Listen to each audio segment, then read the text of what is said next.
역대상 이제 28장 이제 거의 이제 끝 부분인데요. 계속해서 우리 역대상을 보면 다윗이 성전을 짓는, 계속 성전을 어떻게 접으려고 많이 애를 쓰는 그런 장면이 많이 나오죠.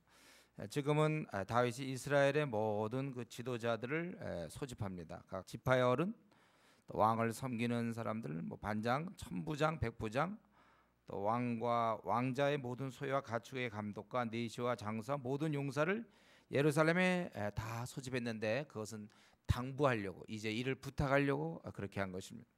자신이 얘기하길 내가 원래 집을 지으려고 했다. 하나님을 자기가 집을 건축할 마음이 있어서 건축할 재료를 준비하였는데 3절에 보니까 하나님이 너는 전쟁을 많이 한 사람이라 피를 많이 흘렸으니 내 이름을 위하여 성전을 건축하지 못하라 하셨다. 하나님이 성전을 건축하려고 했지만 막았다는 것입니다. 그래서 이제 나는 내가 이걸 짓지 못하고 이제 이러한 4절에 보니까 유다 지파를 택하시고 또 가문에서 자기 부친 그리고 부친의 아들 중에 나를 기뻐하서 온 이스라엘 왕을 삼으셨고 하나님께서 그리고 내 아들을 또 여러 아들 중에 솔로몬을 왕으로 세우사 그로 하나님의 전을 건축하게 하셨다는 것이죠. 그래서 6절에 내게 이르시기를 내 아들 솔로몬 그가 내 성전을 건축하고 이렇게 되겠다. 그래서 저를 내가 아들로 삼고 나는 그의 아버지가 되겠다.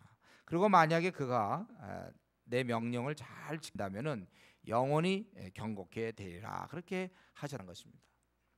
그렇기 때문에 이제 이스라엘 온 백성들아 너희들이 하나님의 말씀을 너희들은 지켜라 이거죠. 준행하라. 너희 하나님 모든 계명을 구하여 지키기로 하라 그렇게 얘기하는. 그러면 너희가 이 땅에서 참 누리게 되고 또 너희 후손에 끼쳐 영원한 기업이 될 것이다. 너희들이 하나님 말씀을 잘 지키면 하나님께서 너희들을 이렇게 축복하셔서 너희가 이곳에서 대대손손 자자손손 잘 여기서 지낼 것이다. 이렇게 이제 전체적으로 얘기하고 또 특별히 솔로몬에게 내 아들 솔로몬아 너는 하나님을 알고 온전한 마음과 기쁜 뜻으로 너는 섬겨야 된다. 하나님께서는 마음을 감찰하셔서 모든 의도를 아신다는 것. 그래서 네가 그를 찾으면 만날 것이고 버리면 너를 버릴 것이다. 이렇게 얘기하고 있어요.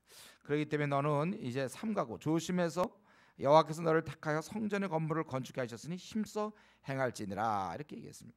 그러니까 지금 여기 10절까지는 다윗이 사람들을 모아놓고 부탁을 하고 그리고 너희들과 힘써 계명을 지킬 것을 얘기하고 또 자기 아들 솔로몬에게도 내가 하나님을 찾아라. 항상 네가 찾으면 만날 것이고 네가 버리면 하나님도 너를 버린다.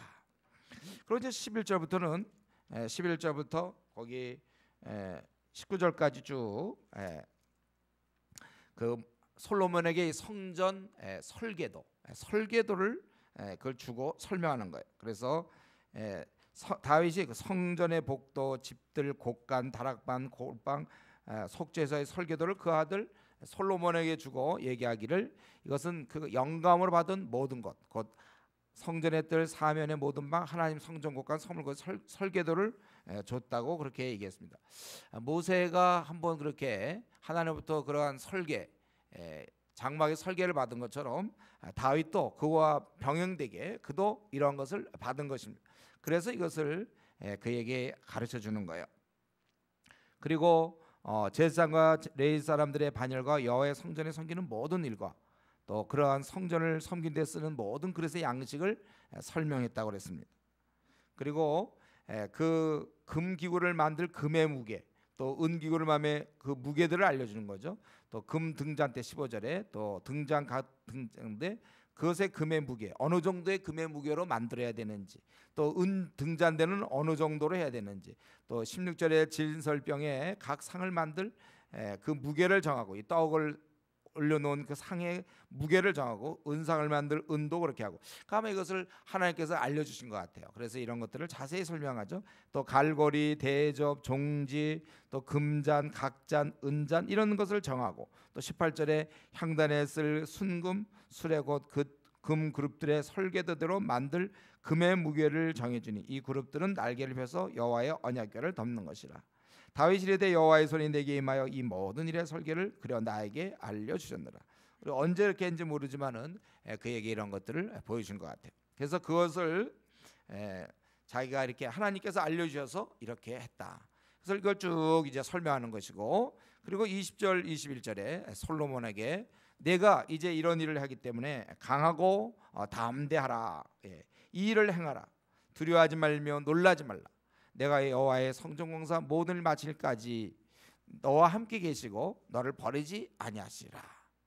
하나님께서 너를 떠나지 않기 때문에 담대하라. 이 귀한 일을 하는 데 있어서 또 제사장과 레위 사람이 21절에 너를 도울 것이고, 또 모든 공사의 기술자가 너와 함께 하시고 모든 지휘관 백성이 내 명령 아래 있으리라. 내 명령을 들을 것이다. 이렇게 얘기했습니다. 우리가 지난번 시간도 살펴봤지만 이 하나님 성전은 내용적으로는 다윗이 짓는 거예요. 그래서 그가 하나님께 간구했고 모든 재료를 준비했고 설계도를 하나님께 받아서 일할 일꾼들을 준비시켰고, 그리고 이걸 이제 지을 솔로몬을 준비하고, 또 모든 백성에게 이 일을 설명하고, 또 주의 나라가 방해하지 않도록 군인들을 잘 만들고, 그리고 솔로몬에게 용기를 주고 그를 격려하며 이것이 하나님의 뜻이라고 그렇게 다 얘기한 것입니다.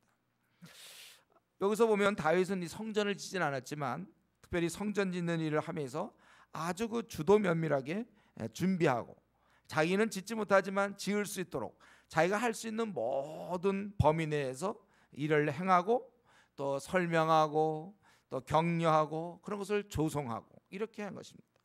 우리는 이런 걸 볼 때 28장을 볼 때 이 다윗이라는 인물이 정말 하나님을 섬기면서 하나님의 기뻐하시는 일을 할 때 아주 이렇게 철저하게 준비하고 있는 모습을 우리는 다시 한번 보면서, 우리도 마찬가지로 주님을 섬기려 할 때 대충 하는 것이 아니라 우리의 마음을 들여야 되겠구나. 아주 철저하게 우리의 마음을 들여야 된다는 거예요. 우리가 뭐 조장일을 하더라도 대충 해가는 것이 아니고 정말 열심히 조장으로서 내가 어떻게 역할을 잘할까, 어떻게 연락을 할 것이고, 어떻게 사람을 만날 것이고, 어떻게 도울 수 있는지, 또 자신이 어떤 뭐 직분자라면 직분자로서 어떻게 할 것이고, 또 앞으로 우리가 교회가 점점 일이 많아질 텐데 또 만약 내가 중국 팀장이라면 어떻게 내가 일을 할 것이고, 아주 철저하고 세심하게 우리가 주님의 일이기 때문에 그렇게 할 것을 결심해야 될 것이고, 여기서 보면 이 다윗이 낙심한 분위기는 볼 수 없죠. 자기가 이러한 상황에서 집을 비록 짓지 못하지만 그걸 돕는 것으로 만족하는 것, 자기가 할 수 있는 만큼만 우리가 하면 됩니다. 우리가 주님을 섬기려 할 때 어떨 때 나는 이렇게 하기를 원하지만 그것이 허락이 안 된다면 그저 내가 할 수 있는 만큼만 우리가 이렇게 하는 것도 우리에게 굉장히 중요한 것입니다. 그런데 지금 여기 보니까 특별히 솔로몬에게 많은 걸 이렇게 좀 지시하는 것을 볼 수 있어요. 그가 이렇게 중간중간에 솔로몬에게 얘기를 하고 있는데, 제가 가만히 생각해보니까 다윗은 정말 열심히 이것을 준비했지만, 열심히 했지만 솔로몬이 뭐 안 하면 뭐 아무것도 안 되는 거예요. 많이 그 은, 뭐 금 다 준비하고, 설계도 뭐 다 준비하고, 사람 공사 할 수 있는 사람들, 지휘관, 여기 보니까 유능한 기술자 몽땅 다 준비하고, 적 쳐들어오지 못해 군대 다 준비하고, 그냥 다 해서도 솔로몬이 앉아. 그럼 소용없어요. 제일 우려되는 건 제가 보기에 지금 다윗에게서 가장 문제는 뭐냐면 솔로몬이 이걸 안 진다 그러면 어떻게 하겠는가. 그렇기 때문에 솔로몬에게 지금 계속 얘기하는 거예요. 이러한 것들에 대해서 솔로몬에게 이제 이런 얘기를 하고, 거기 9절에도 내가 이것을 이렇게 해야 된다. 그런 점 너는 상가야 되고, 또 이런 것들 식양을, 이러한 그 설계도를 다 보여주고, 그리고서 너는 20절에 솔로몬에게 이르되 너는 강하고 담대 이 일을 행하라. 두려워하지 말며 놀라지 말라. 내가 여호와의 성전 공사의 모든 일 마치기까지 여호와 하나님 나의 하나님이 너와 함께 계시사 내게서 떠나지 아니하시고 너를 버리지 아니하시라. 뭐 더 얘기할 게 뭐 있습니까? 그래도 21절에 또 이제 제사장과 레위 사람의 반이 있으니 하나님의 성전의 모든 공사를 도울 것이요, 또 공사에 그다 짓다가 못 지면 어떡하, 기술이 없어. 유능한 기술자가 또 기쁜 마음으로 너와 할 것이다. 또 모든 지휘관 백성이 말 안 들으면 어떡할까요? 다 네 말 듣는다. 내 명령 아래 있다. 철저하게 계속해서 당부하고 있는 것입니다. 저는 이 면에서 우리가 이 다윗의 그런 좀 실제적인 면을 보는 것 같아요. 다 준비했어도 다 그 솔로몬이 안 하면 안 돼요. 그러니까 어떻게 하든지 솔로몬에게 확신을 심어줘야 돼요. 그에게 이러한 중차대성을 계속 얘기하는 것입니다. 저는 여기서 다시 한번 신앙이라는 것은 각자라는 사실, 우리 에스겔서나 성경에 나오죠. 신앙이라는 건 부모와 자식 다 각자라는 거예요. 남편과 아내 다 다른 겁니다. 신앙은 다 같은 게 아니에요. 같은 교회 다닌다고 해서 목사와 성도, 또 조장과 조원, 조원끼리, 집사, 장로, 권사 뭐 다 신앙은 달라. 선교사 신앙 다 달라. 그래서 여기서 아무리 부모의 신앙이 좋아도 자식이 형편없을 수가 있고, 우리 사무엘이나 엘리 대상처럼 부모가 아무리 그렇게 신앙이 좋아도 자식 형편없을 수 있어요. 또 그러나 또 부모가 또 신앙이 안 좋아도 자식의 신앙이 좋을 수 있죠. 뭐 히스기야 왕 같은 경우 보면 그의 아버지 형편없었는데 그는 아주 신앙이 좋아요. 이런 면에서 신앙은 각자라는 것입니다. 그렇기 때문에 이제 여러분들이 지금 이만큼 신앙들을 갖고 있죠. 여러분들이 이렇게 신앙을 갖고 있어요. 물론 이 중에 이제 결혼하신 분들은 자기 자식에게 자기 신앙을 넘겨줄 궁리를 해야 돼요. 오늘 분위기 보니까 이제 아버지와 아들. 그래서 결혼 안 한 사람은 조금 나랑은 좀 관계 없나 보다 싶지만, 안 그래 여러분도 이제 언젠가 여러분의 그 신앙을 누구인가 전수해야 된다는 거예요. 이런 면을 우리가 생각해야 돼. 그래서 특별히 여러분이 다 이제 부모가 될 텐데, 부모는 항상 자식과 공유할 수가 있어야 돼. 이 신앙을 평소에 심어줄 수가 있어야 되는 것입니다. 우리는 어쨌든 우리가 끝까지 우리만 일할 수 없어요. 누군가에게 우리는 이제 바울이 디모데에게 넘겨주듯이, 모세가 여호수아에게 넘겨주듯이 분명히 우리는 후계자가 있을 것이고, 내 신앙을 전수받을 사람이 지금 당장 안 나타나도 있다는 사실을 여러분 기억하셔야 됩니다. 우리는 이제 우리 신앙을 지금 부지런히 키우는 것도 중요하지만, 우리가 앞으로 후배에게 혹은 자녀에게 내 신앙을 전달해야 되는 거구나. 그래서 우리가 결혼하는 순간, 아기를 낳는 순간부터 사실 이미 그 시간이 시작된 거예요. 전수할 수 있는 시간, 20몇 년 동안 전수해야 된다. 또 내가 어떤 모임에서 조장이라면 이제 조원에게 이런 걸 전수해야 되고, 우리가 이런 면에 있어서 지금 그래서 결국 나중에 이제 솔로몬이 집을 짓지 않습니까? 이런 면에서 다윗이 사실 그 뭐 아들들이 뭐 훌륭한지는 잘 모르겠어요. 그러나 어쨌든 그가 집을 지을 수 있을 만큼 어쨌든 그게 전수되었다는 사실이죠. 우리가 이런 면에서 내 신앙, 또 우리 교회가 갖고 있는 이 신앙이 정말 우리 교회가 정말 초대교회 같은 혹시 그런 신앙이라면, 이런 신앙이 또 어떻게 전달될지 부지런히 우리 것을 나눠줘야 되고, 그 사람에게 계속해서 확신을 심어주고 가르쳐야 되는 것입니다. 그래서 성경에 보면 이제 네가 디모데야, 네가 은혜 속에서 강하고 또 다른 사람에게 이 일을 부탁해서 그가 또 다른 사람에게 전할 수 있도록 하라. 우리가 항상 염두에 두는 것은, 제가 우리 교회 염두에 두는 겁니다. 교회만 왔다 갔다 하는 교인 되는 거 원치 않고, 지금 교인들은 많아요. 제자를 삼을 수 있는 사람들이 될까? 자기 신앙을 전수해서 자기처럼 신앙을 가질 사람들을 만드는 거예요. 여러분들이 학교를 다니면 졸업하기 전까지 한 몇 명이나 제자를 삼을 것인가? 내가 직장에 있으면 직장에 있는 동안 몇 명이나 내가 내 제자를 삼을 것인가? 이것을 우리가 항상 숙제로 갖고 있어야 될 것입니다. 그래서 어쨌든 그는 그의 아들에게, 솔로몬에게 이 일을 이제 온전히 부탁하는 것이고, 그래서 솔로몬이 이제 이 일을 감당하게 되는 것이죠. 그리고 29장에 보면 이제 이 일을 다 준비했지만 그래도 그가 원한 건 뭐냐면, 다윗은 이 일을 위해서 자기 돈을 많이 들였어요. 거기에 3절에 보니까 성전을 위하여 준비한 이 모든 것 외에도 내 마음이 내 하나님 성전을 사모함으로 내가 사유한 금은 내 하나님의 성전을 위하여 드렸노니, 그러면서 이제 오빌의 금 3,000달란트, 수는 7,000달란트, 뭐 이런 것들을 쭉 자기가 했다. 즉 이 회중에게 모아놓고서 자기는 이 성전을 2절에 보면 많은 걸 준비했지만 그래도 여전히 필요하기 때문에 나는 내 사제를 다 털었다. 그리고 이제 5절에 누가 즐거이 손을 저 여호와에게 드리겠느냐. 제가 보니까 이것은 다윗의 지혜인 것 같아요. 다윗이 아마 했어도 충분히 했을 것 같지만 그들도 함께 참여할 수 있도록 그랬더니, 이에 모든 가문의 지도자가 이스라엘의 모든 지도자들, 천부장, 백부장, 왕의 사모님 다 즐거이 드렸을 때 그들이 이만큼의 돈을 7절 8절에 보니까 다 이렇게 드렸다. 그런데 9절에 보면 그 백성들은 자원하여 드렸으므로 기뻐했다는 거예요. 그리고 여호와께서 자원하여 드렸으므로 다윗 왕도 심히 기뻐하니라. 그들이 이렇게 정말 기쁨으로 자기가 사랑하는 하나님께 드리는 모습을 보면서 아주 기뻤다는 것입니다. 그리고 나서 이제 다윗은 10절부터 19절까지 감사 기도를 하고 있죠. 다윗이 온 회중 앞에서 하나님을 송축하며 하나님의 그 주제에 대해서 모든 것을 다스리는 그분을 이제 얘기하고 있습니다. 그래갖고 송축하라. 왜냐하면 위대하심, 또 권능, 영광, 승리, 위엄이 다 주께 속했고 천지에 있는 것이 다 주의 것이로소이다. 주권도 주께 속하였으니 주는 높으사 만물의 머리이십니다. 부와 귀가 주께로 말미암다. 이렇게 그래서 만물의 주제가 되사 손에 권세와 능력이 있사오니 모든 사람을 크게 하심과 강하게 하심이 주의 손에 있다. 그리고 이제 이렇게 우리가 즐거운 마음으로 들을 힘이 있습니까? 그러나 모든 것이 주께로부터 말미암았사오니 14절에 우리가 주의 손에서 받은 것으로 주께 드렸습니다. 이들이 이렇게 드리는 것을 보고 기뻐하며 말하기를 천지의 모든 게 다 주의 것이고 우리가 누리고 있는 이 재물도 사실은 주께로부터 왔기 때문에 14절에 그냥 우리가 주께 드린 것에 불과하다.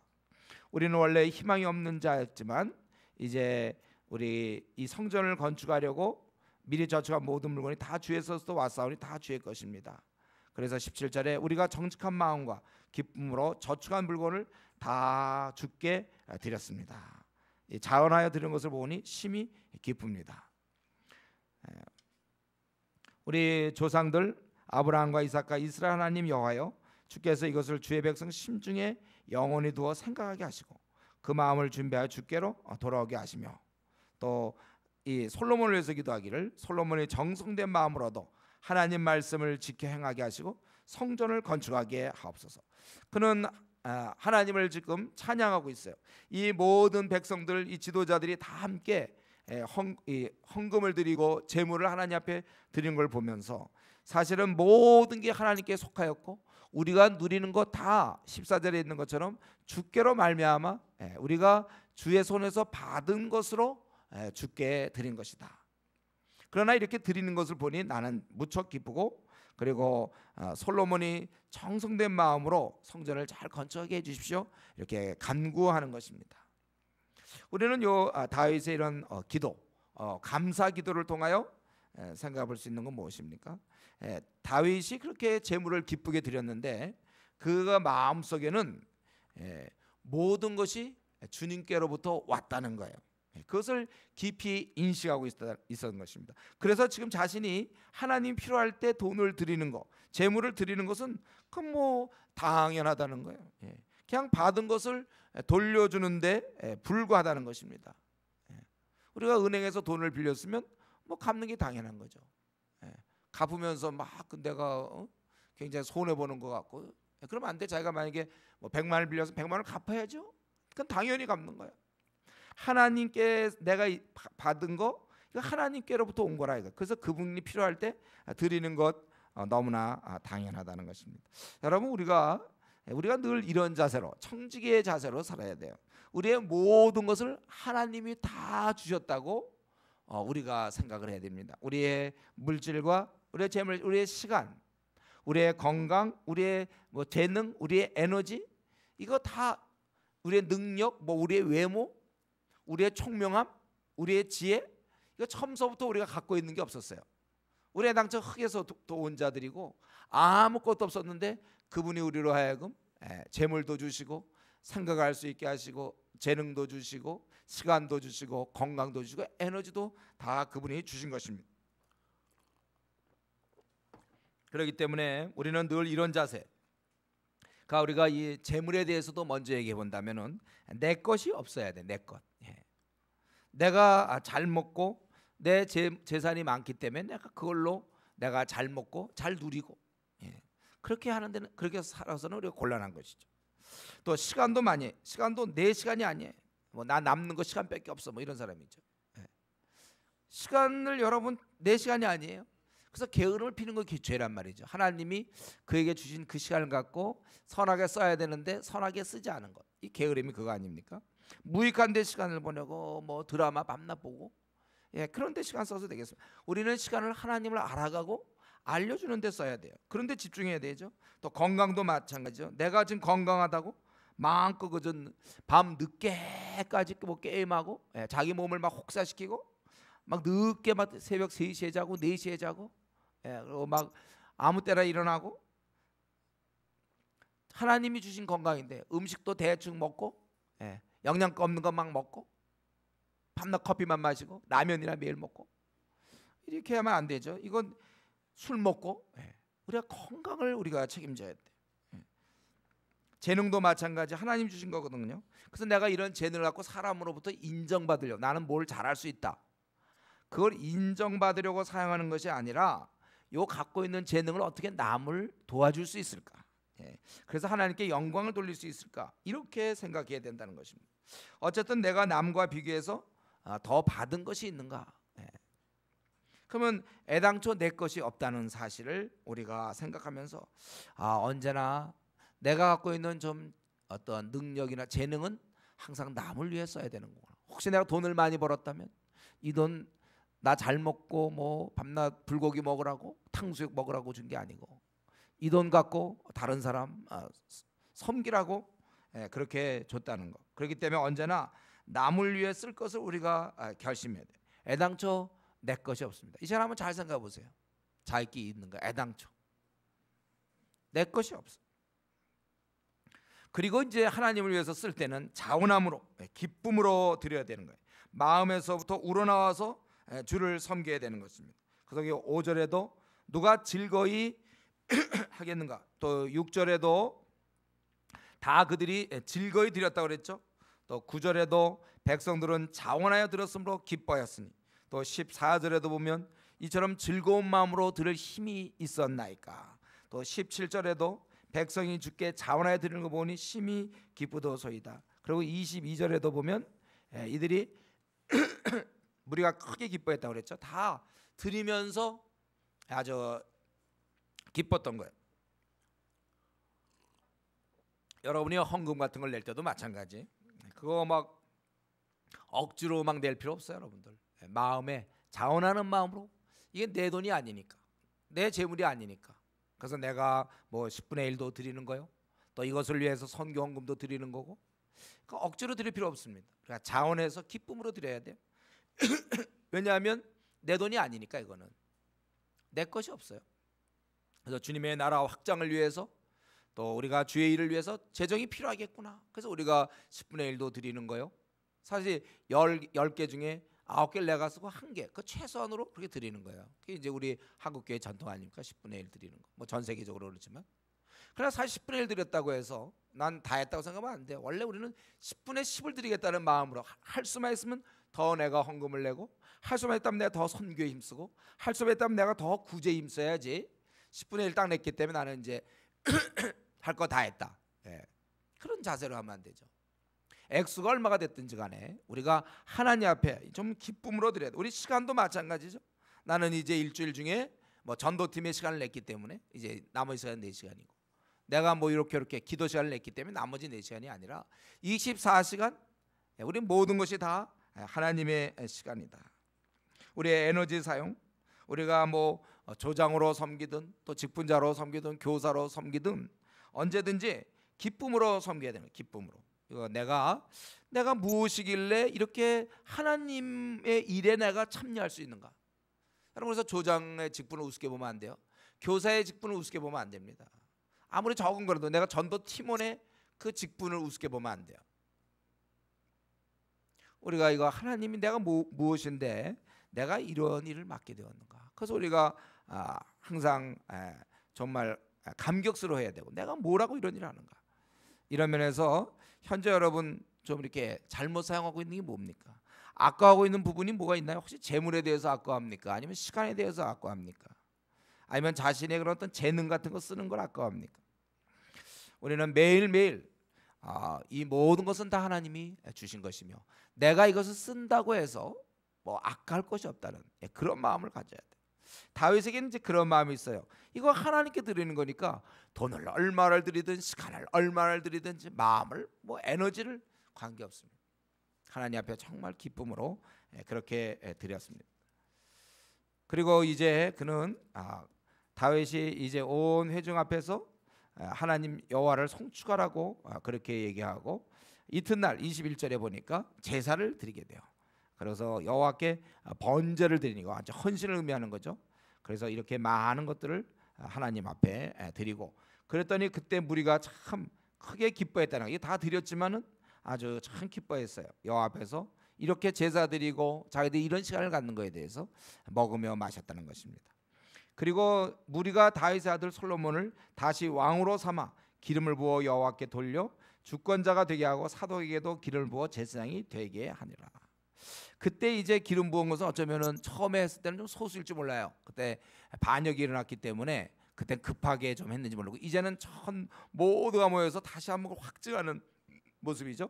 그리고 24절 보니까 모든 방백과 용사와 다윗 왕의 여러 아들들이 솔로몬 왕에게 복종하니 여호와께서 솔로몬을 아주 심히 크게 하시고 왕의 위엄을 그에게 주사 그전 이스라엘 모두가 뛰어나게 하셨더라.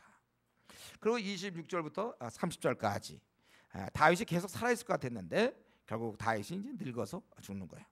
그러나 그는 28절에 있는 것처럼 나이 많아 늙도록 부하고 존귀를 누리다가 그 당시 이제 부라는 건 하나님 축복의 사인이었죠. 부하고 존귀를 누리다가 중간에 누가 막 반역을 일으켜 갖고 막 죽이고 그러지 않습니까? 그런 일 없어요. 그는 아주 존귀하게 그렇게 아주 부하고 존귀하게 죽음에 이제 그의 아들이 솔로몬이 아주 순차적으로 잘 왕이 되었고 이러한 모든 것을 다 기록한 것이다.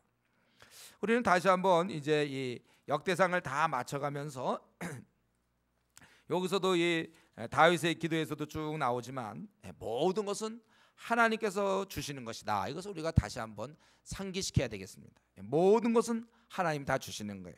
장수와 건강, 부와 존귀, 또 심히 크게 하시고 위엄과 권능과 영광과 승리 모든 것 하나님이 주시는 것입니다. 그래서 우리 가운데 누구보다 좀 남보다 특별히 건강한 사람이 있어요? 물론 자기가 뭐 헬스를 했는지 모르지만 그러나 그런 건강 하나님 주신 겁니다. 그 건강 잘 사용해야 돼요. 나는 튼튼하기 때문에 밤늦게까지 게임하고 말이죠.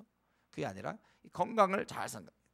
또 이런 부 나는 이상하게 좀 재물이 많다. 혹시 우리 중에 그런 난 너무 부자다 이런 사람이 있습니까? 이거 다 하나님 주신 걸로 받아요. 잘 쓰라고 남을 위해 잘 쓰라는 거죠. 자기 잘 먹고 잘 살라고 하는 거 아니라는 거 여러분 잘 알고 있을 거예요. 어쨌든 이 부나 존귀함이나 권능과 영광, 승리 모든 것은 하나님께서 원래 갖고 있는 것입니다. 그리고 갖고 계시는 하나님이 나누어 주시는 거예요. 그렇기 때문에 지혜로운 자들은 하나님을 바라보는 것입니다. 그분이 원하시면 우리는 얻고 누릴 수 있는 거예요. 우리가 지금 교대를 위해서 기도하는데 이거는 왜냐하면 교대를 하나님이 갖고 있다고 믿기 때문에 그래요. 하나님이 이렇게 쥐고 있는 것 중에 보면 교대 이렇게 써 있어요. 그리고 하나님 이렇게 주면 되는 거예요. 하나님이 교대도 갖고 있고 뭐 다 갖고 있어요. 우리나라 전체를 갖고 전 세계를 다 갖고 있어요. 하나님이 요걸 갖다가 물 속에 있는 하나의 그 물방울 정도로 보고 있어요. 열방울 떠오르는 먼지 정도로 보고 있기 때문에 우리는 지금 교대가 저거 어떻게 들어가나? 그러나 하나님이 갖고 있으니까 그분이 마음에 맞으면 주는 거예요. 우리 그거 기대하는 거예요. 지금도 우리 교회 건물이 없습니다. 건물도 하나님 갖고 있는 거예요. 여기 물론 이제 법적인 누구 주인이 있겠죠. 주인 아마 이게 이 건물의 주인이지만 그건 그냥 형식적이고 진짜 주인은 하나님이고 하나님이 뭐 원하시는 대로 모든 것 다. 그렇기 때문에 우리는 제대로 이 모든 걸 허락하시는 하나님 앞에 우리가 나아가는 것입니다. 그분이 원하시면 우리는 얻고 누릴 수 있는 것입니다. 그런데 어떤 사람은 괜히 그분의 뜻을 어겨가면서까지 자기가 뭘 쥐어보려고 자기가 이번에 어떤 뭐 고시에 패스해 보려고 주일날도 빠지고 뭐도 빠지고 막 제대로 예배도 안 드리고 그거 얻으려고 그건 얻어봐야 그건 재앙이 될 수가 있어요. 얻지도 못하지만 그런 식으로 해서 여러분 그렇게 애써봐야 결국 빈손일 것입니다. 얻어본들 재앙일 것이고 그분이 주시는 건데 딴 데 가서 구해서 되겠습니까? 그분이 주시는 건데 우리가 그 누가 주시는지를 알아야 돼요. 우리의 이런 모든 부와 권세와 능력과 영광과 존귀와 교대와 못한 거 고집해, 그거 다 하나님이 주시는 거란 말이죠. 누가 주시는지 제대로 알고 찾아가야지. 딴 데 가서 구하면 됩니까? 우리가 수박을 사려면 마켓 같은 데 가서 있잖아요. 마트 같은 데 가서 사야지. 우리 교회 와서 수박 사겠다 그러면 사람들이 오면 우리가 뭐 어떻게 팔겠습니까? 우리가 제대로 된 걸 찾아가야 돼. 여러분의 결혼 문제 하나님이 승낙하는 겁니다. 여러분의 앞으로 직장 문제 하나님이 허락하시는 거예요. 뭐 여러분의 모든 자녀 문제 하나님이 허락하시는 거예요. 모든 문제에 있어서 하나님께 우리가 구해. 하나님 외에 다른 방식으로 구하면 그건 재앙이 됩니다. 우리가 이런 면에서 붙잡아봐도 안 되고 또 결국 붙잡아본들 그것은 헛된 거며 오히려 재앙이 될 수 있다는 거예요. 그래서 우리는 그분의 선한 손을 기대해야 됩니다. 모든 걸 그분에게 맡겨야 돼요. 그분의 뜻에 우리가 반대해서 되는 거 없습니다. 결정은 그 재간은 위에서 나는 거예요. 다시 한번 우리가 오늘 이 말씀, 다윗이 이걸 철저히 느끼고 자기가 왕이 되고 목자로서 목동이었는데 어떻게 왕이 됐습니까? 더구나 그 사울의 그 막강한 그 공격, 거기서도 살아남을 수 있는 걸 볼 때 그건 하나님이 아니면 안 됐다는 걸 확실히 알고 있죠. 자기가 지금 이렇게 부를 누리고 영화를 누리는 거 27절, 그가 도망 다닐 때 누가 그런 생각했겠습니까마는 결국 지내보니까 그는 무려 40년 동안 왕 노릇했다는 거예요. 7년간 헤브론에서 달렸고 예루살렘에서 33년을 다스렸다. 전체를. 이 모든 것 하나님 주신 거예요. 우리가 이런 것을 생각해야 됩니다. 이게 하나님의 선한 손. 여러분 항상 하나님의 선한 손을 생각하세요. 저희가 교회 처음 시작될 때도 딴 거 없었어요. 이거 하나님이 주시면 주시고 안 주면 우리가 할 수 없는 거다. 하나님이 주시는 거예요. 그러니까 우리가 안달복달 자기가 머리에 써서 뭘 쟁취하려고, 근데 쟁취해서 나중에 보면 모래라니까요. 아주 쓴 모래가 된단 말이에요. 쟁취해 보려고 머리 굴리지 마시고 하나님께 맡기세요. 하나님을 의지하십시오. 여기서 자신이 다윗의 그런 고백 쪽에서 보면 장수, 건강, 부, 종기 모든 것 힘이 크게 하시고 위엄과 권능과 승리 다 하나님으로부터 왔다. 재물 모든 것이 다 하나님께로부터 왔고 우리는 그 중에 일부를 드릴 뿐이다. 이렇게 우리 이 시간에도 우리 다시 한번 내가 그분의 혹시 뜻을 어겨가면서도 내가 그분께서 기뻐하지 않는 것을 내가 얻어보려고 애를 쓰는 건 없는지 그분께 맡기세요. 그분이 제가 해주셔야 되는 겁니다. 그분께 잘 보여야죠. 다른 게 뭐가 필요합니까? 그래서 우리가 기도 생활해야 돼요. 하나님께 우리 앞날을 맡겨야 되고 결혼 문제를 맡기고 직장 문제를 맡겨 앞일을 맡겨야 되는 거예요. 자녀 문제를 맡겨야 되고. 그리고 우리는 이 다윗의 쭉 그 뒷부분을 보면서 그는 왕이 됐지만 변질되지 않았다는 거죠. 사울은 왕이 됐을 때 변질되었고 솔로몬도 나중에는 변질되어 이 다윗은 끝까지 하나님의 축복 속에서 누리다가 죽는다는 것이죠. 이 다윗의 그 하나님을 향한 그러한 순전한 마음이 일평생 지속됐다는 것입니다. 그는 은혜로 왕이 되었어요. 여기까지는 느낄 수 있어요. 우리도 왕이 되었구나. 그런데 처음에 그 참 은혜다라고 얘기했다가 어느 순간부터는 당연히 받아들이고 그리고 이제 왕이 되어서부터는 교만해질 수 있어요. 자기가 다 할 수 있으니까. 언제 내가 무슨 쫓겨다녔냐, 내가 언제 목동이었냐, 지금 다 자기 말을 듣는데 온갖 부경화를 다 누리는데 모든 권세를 혼자 갖고 있는데 당시 왕이. 그러면 사람은 변질될 수 있단 말이에요. 청와대 들어가기 전까지 괜찮았지만 들어가서 많은 경우 뇌물 먹고 이렇게 잘못되는 거 많이 보잖아요. 청년 결벽을 얘기하지만 소용없어요. 들어가서 그냥 돈이 들어오는데 뇌물 먹고 이렇게 되는 거예요. 우리는 이러한 얼마든지 자기가 입장이 바뀌었을 때, 낮아졌을 때 말고 높은 지위를 하나님이 허락하셨을 때 교만해질 수 있고 죄를 지을 수가 있는데 오히려 그는 이 왕의 직위를 이용해서 오히려 하나님을 더 많이 섬겨. 하나님 더 많이 축복하시는 거예요. 좋은 조건이 되면 더 많이 섬길 수 있단 말이에요. 우리 부모들은 자식이 명문대 들어가는 거 그것만 좋아하는 사람이 있어요. 그렇지만 그 아이가 기껏 명문대 들어가 봐도 신앙이 없으면 자기가 잘나서 들어간 줄 알아요. 그래서 오히려 더 뺀질뺀질하는 거예요.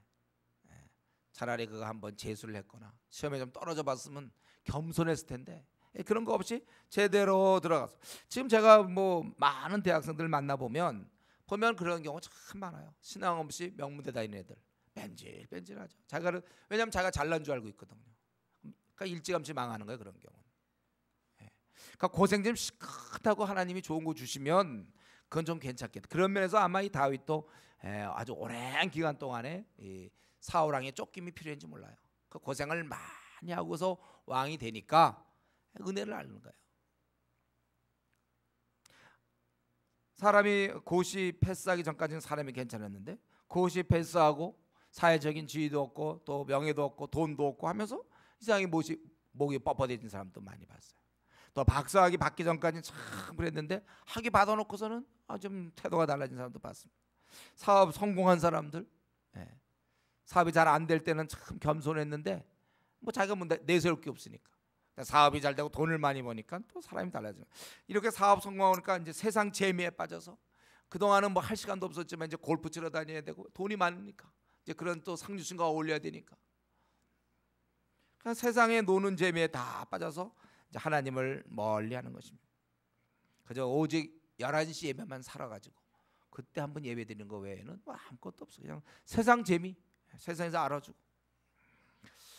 우리는 이런 면에서 현재 여러분들 고난이 있습니까? 감사하십시오. 이런 걸 통해서 그래 하나님께서 나중에 주시는 거예요. 원하는 대로 탁탁탁탁 승진되고 원하는 대로 원하는 대학 탁 들어가고 잘 뭐 취직되고 결혼도 잘 되고 못 써요. 그러면요 좀 많이 좀 떨어져 보기도 하고 좀 없이도 살아보고 비천한 자에 좀 처해 보기도 하고 이러면서 연단이 돼야 또 나중에 이제 얻는 것을 하나님 많으면 많을수록 자기가 이걸 가지고 다윗처럼 왕의 지위를 가지고 이렇게 하니까 밀어붙이기가 되는 거 아닙니까? 이거 쫄병 그냥 군사 목동 이거 했으면 안 되는 거예요. 모아볼 돈도 없어요. 뭐 양이나 한 두 마리 팔아가지고 뭐 어떻게 하겠습니까? 안 되는 거예요. 이거 왕이 되니까 이렇게 돼요. 우리가 이런 관점에서 준비해야 돼요, 여러분. 여러분 이제 마음만 준비됐다면 하나님이 얼마든지 높여줄 수 있어요. 그러면 우리가 주를 위해 살 수 있는 것이죠. 우리 지난 시간에도 한번 살펴봤습니다. 오늘 다시 한번 살펴보기 원하는 것은 다윗이 이렇게 여호와의 성전을 건축하려고 애를 썼다는 거예요. 비록 짓지는 못했지만 평생에 그는 그 지을 수 있는 재료들을 전쟁하면 항상 이기고 이겼을 때 탈취한 것들은 다 하나님의 전을 짓고자 그렇게 애를 썼고 또 사람을 준비하며 살았다는 것입니다. 우리 역대상 오늘 마치면서 다시 한번 우리에게는 그런 어떤 목표가 있는가? 나도 내 생을 들여서 이룰 목표가 있는지 한번 우리가 다시 한번 자신을 점검해봐야 돼요. 특별히 이런 40일 기도 이런 거 할 동안에 도대체 나는 내 평생에 내가 이루려고 하는 목표가 솔직히 뭐냐 이거예요. 무엇을 내가 바라고 있는가? 자기 것을 한번 찾아보세요. 그래야 우리가 이 나그네 길에서 이 목표를 위해서 우리가 뛰게 되는 거예요. 그럴 때 생이 지루하지 않죠. 혹시 요즘 사는 게 좀 지루한 사람 있습니까? 목표 없을 때 그래요. 우리가 이 목표가 확실해야 생이 지루하지 않고 또 타락하지 않도록 막아줘요. 제가 우리 이전에 카투사 있을 때 보면 와서 고시 공부하는 애들이 있어요. 시간이 많으니까 카투사. 그러니까 막 고시 공부하니까 애들이 건전해요. 그러나 이제 이런 목표가 없이 온 애들 있잖아요. 때우러 온 애들. 그러니까 시간은 남고 할 건 없고 매일 술 먹는 거예요. 정말 그래갖고 거기서 중독돼서 나간 애들 많아요. 그리고 거기 이제 여자들 막 이렇게 안 좋은 관계 맺고 말이죠. 그런 거 봤어요. 할 게 없으니까 시간이 남아도니까. 여러분 우리가 목표가 있어야지 그 목표 때문에 시간을 아끼게 되는 거예요. 그래야 생을 마쳤을 때 주님께 보여줄 열매가 있는 것입니다. 우리가 이런 면에서 제가 여러 번 얘기했는데 정말 지금쯤 내 생의 목표가 확실한가? 나는 지금 무엇 때문에 이렇게 살고 있습니까? 이렇게 살고 있어야 쓸데없는 시간을 보내지 않아요. 별 중요하지도 않은데 시간 보내는 사람 많거든요. 그거 왜 그러고 있는지 몰라요. 그 시간이면 PBS 몇 장을 더 할 수 있는데 시간을 엉뚱한 데 들인단 말이에요. 시간을 잘못 소비하고 있어요. 돈을 잘못 소비하는 것처럼 시간을 잘못 소비할 수도 있어요. 그렇기 때문에 우리에겐 뚜렷한 목표가 있어요. 다른 사람은 어떻게 하든지 그런 뚜렷한 목표가 있어야 돼요. 저는 카투사로 있을 때 목표가 있었죠. 제가 성경을 연구해야 되겠다. 그래서 카투사에서 성경 연구한 거예요. 그러니까 목표가 있으니까 딴짓을 안 하게 되죠. 시간만 나면 성경을 연구하게 돼요.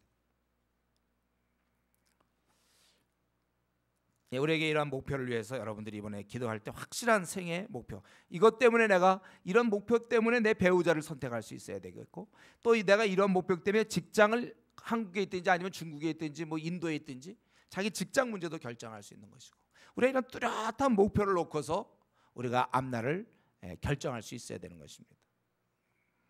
또 부모도 그런 목표가 있어야 자녀를 어떻게 키울 것인지.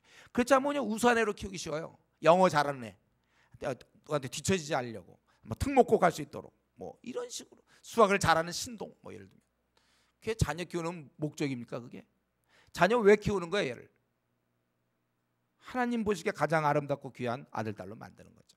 하나님이 쓸만한 일꾼으로 만드는 게 우리의 목표죠. 영어 잘하는 거 목표입니까? 뭘 시키려고요? 회화 잘하는 거 시키려고? 아니면 수학 잘 푸는 거 시키려고? 뭐 문제 풀 거 있어요? 애를 왜 그렇게 키우려고 그러죠? 1등하는 게 목표입니까? 쓸데없는 세상의 허영의 마음을 빼앗겨서 남들과 비교하는 거, 이 시기심, 질투, 이런 게 우리의 목표가 돼서는 안 된단 말이에요. 얘를 하나님 보실 때 정말 귀한 아들로 키워. 그래서 때리는 거야, 걔를요. 잘 키우려고 하나님 보시게. 목표가 있어야 돼. 우리는 내가 왜 살아야 되며 내 후손에게 내가 내 아들 딸에게 무엇을 물려주고 나는 떠날 것이고, 우리 아까 다윗이 솔로몬에게 그것을 물려주고 떠나는 것처럼 확실한 그러한 가치관을 갖고 있어야 되는 것이. 그리고 이제 우리가 역대상을 마치면서 끝으로 한 가지만 더 말씀드리고 좀 마쳤으면 좋겠는데요. 여기서 참 궁금한 게 한 가지 있어요. 이 역대상을 쭉 들여다보면 궁금한 게 하나 있는데, 왜 하나님께서는 다윗에게 성전 짓는 걸 금하시고 솔로몬에겐 허락하셨을까? 물론 외형상으로는 이제 전쟁을 많이 해서 그렇다 이렇게 됐지만, 제가 생각할 때 아무리 봐도 성전을 지으려면 다윗이 져야 돼요. 이런 믿음의 인물이 져야죠. 솔로몬? 뭐 여러분 그렇게 뭐 솔로몬을 존경하는 사람이 있습니까? 혹시 지금 솔로몬이 뭐 그렇게 훌륭한 인물인가요? 왕자로 태어나서 머리 하나 좋았지. 물론 이제 받았지만은 뭐죠? 솔로몬이 뭐 훌륭하다고 그가 건물을 성전을 짓습니까? 이건 굉장히 공의로운 하나님으로 볼 때도 좀 말이 안 돼. 지금 우리 이 역대상을 보면요, 이제 처음에 뭐 조금 뭐 이렇게 족보 비슷하게 나오지만 거의 11장 이후부터 여기까지 다윗에 대해서 쓰고 있어요. 특별히 다윗이 거의 역대상의 3분의 2가 성전 짓는 거 관련되고 있습니다. 그래서 막 법궤 옮기는 모습이라든가 막 빼앗겼다가 옮기는 모습, 또 재물을 많이 쌓아놓는 것, 일꾼들 준비하는 것을 막 이렇게 준비시켜 놓는 것, 또 건축을 지금 지시하는 모습, 이런 걸로 지금 거의 29장인데 거의 한 20장 가량 거의 대부분이 성전 건축 관련돼 있다는 거예요. 그러면서도 정작 다윗은 아니고 별로 제가 생각할 때 뭐 그렇게 훌륭한 뭐 아들로 태어난 거죠, 왕자로. 그 솔로몬이 짓는다. 이게 좀 의아스러워요. 기껏 이게 무엇을 설명하려고 하는가? 여러분, 우리가 이것은 하나님의 의도를 우리가 잘 묵상해. 오늘날 우리는 할 수 있는 얘기죠. 그것은 무엇입니까? 비록 다윗은 눈에 보이는 성전은 못 졌어요. 그것은 솔로몬이 졌죠. 그러나 다윗의 이런 마음, 하나님 앞에서 그런 순전한 마음은 연락되었고, 그로 통해서 이런 마음을 가진 다윗을 통해서 다윗의 자손, 참 성전이신 예수님이 나타나는 거예요. 이런 면에서 솔로몬은 눈으로 보이는 그 한 제한된 공간에 성전을 지었다면 그건 모형이에요. 껍데기란 말이죠. 다윗은 진짜로 눈에 보이지 않는 영적 성전을 만든 것이라고 볼 수 있다는 것입니다. 이게 실제거든요. 오히려 더 영광스러운 예수님, 바로 예수님을 만든 자가 다윗이라는 거예요. 그래서 다윗의 자손 예수라고 그러죠. 솔로몬의 자손 예수라는 얘기 들었습니까, 여러분? 분명히 솔로몬의 자손도 되거든, 예수님은. 그러나 다윗의 자손이란 말이에요. 마태복음 1장 1절에도 아브라함과 다윗의 자손 예수 그리스도의 세계라 이렇게 되는 거잖아요. 다윗의 자손이라. 또 예수님도 이 땅에 계셨을 때 마태복음 23장 4절부터 이렇게 보면 바로 자신이 다윗의 자손이라는 것을 인정하고 계신단 말이죠. 주님이 인정한다는 거예요.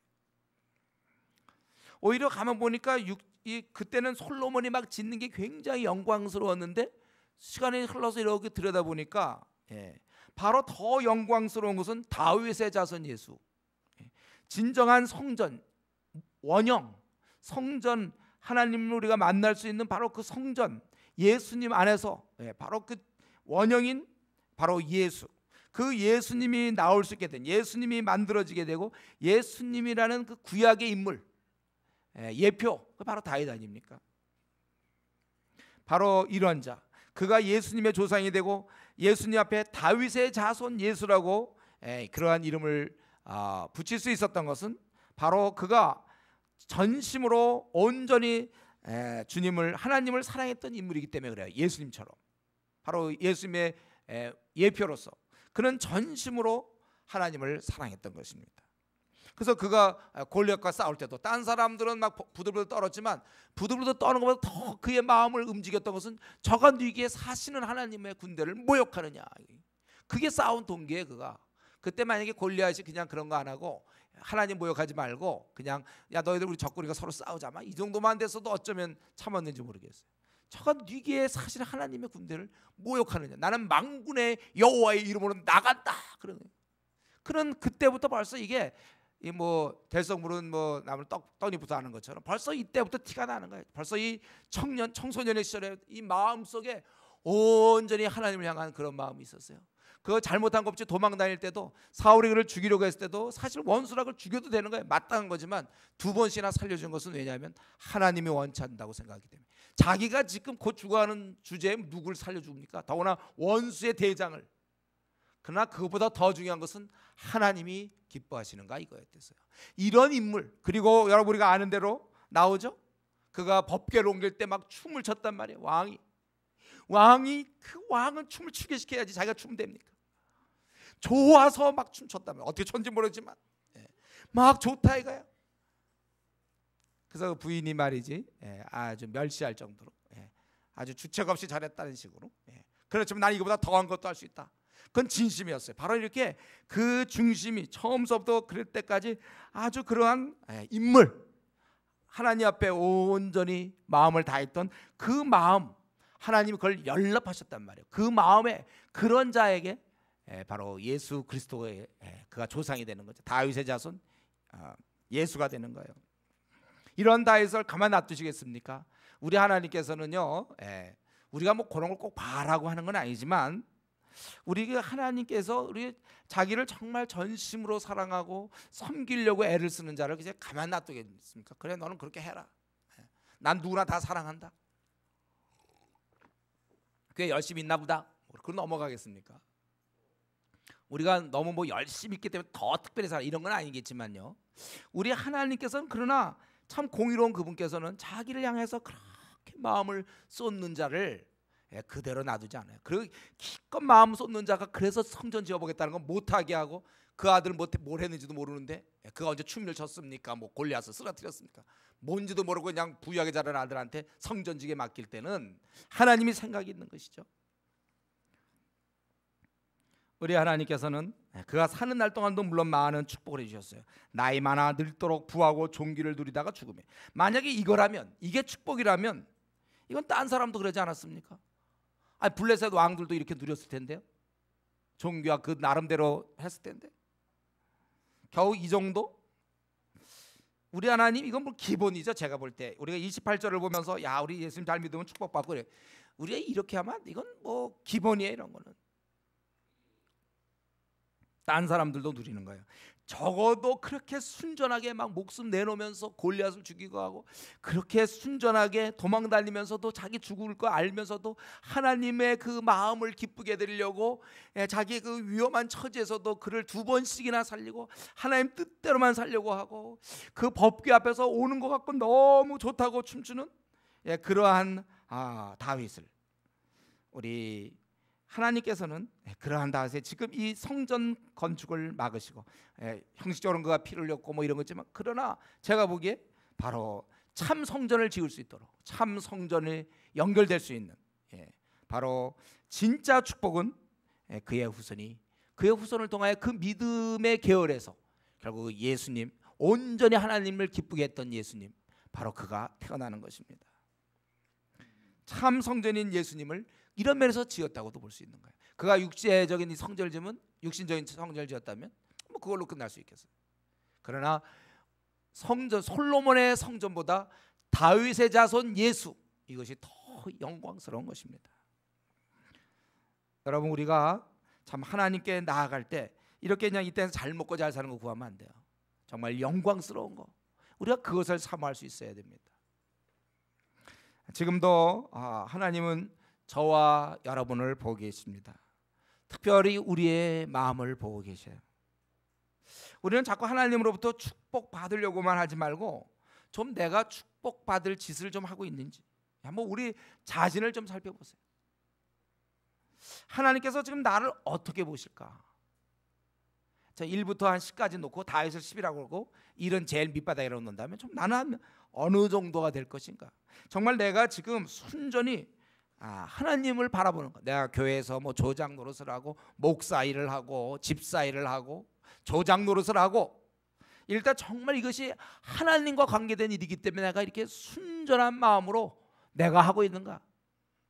아니면 교회 와서 그래도 어느 정도 위치가 필요하니까 좀 알아줌이 필요하기 때문에 내 밤낮 좋은 일이 있긴 좀 그러니까 내가 순전한 마음으로 어떠한 상황 속에서도 내가 하나님을 바라보는가? 쉬운 문제는 아니지만 정말 우리가 이 시간에 다시 한번 이 다윗도 이렇게 살았으니까 하나님은 그를 축복하셔서 그의 후손 다윗의 자손 예수, 그런 영광스러움, 그가 참 성전의 원본이 되는 건데 주류가 되는 것인데, 이런 면에서 하나님, 제가 정말 진심으로 저도 다윗처럼 주님만 사랑하기 원합니다. 제 마음을 받아주십시오. 제 마음이 그렇게 되기를 참으로 원합니다. 이것이 저와 여러분의 기도 제목이 되기를 바랍니다.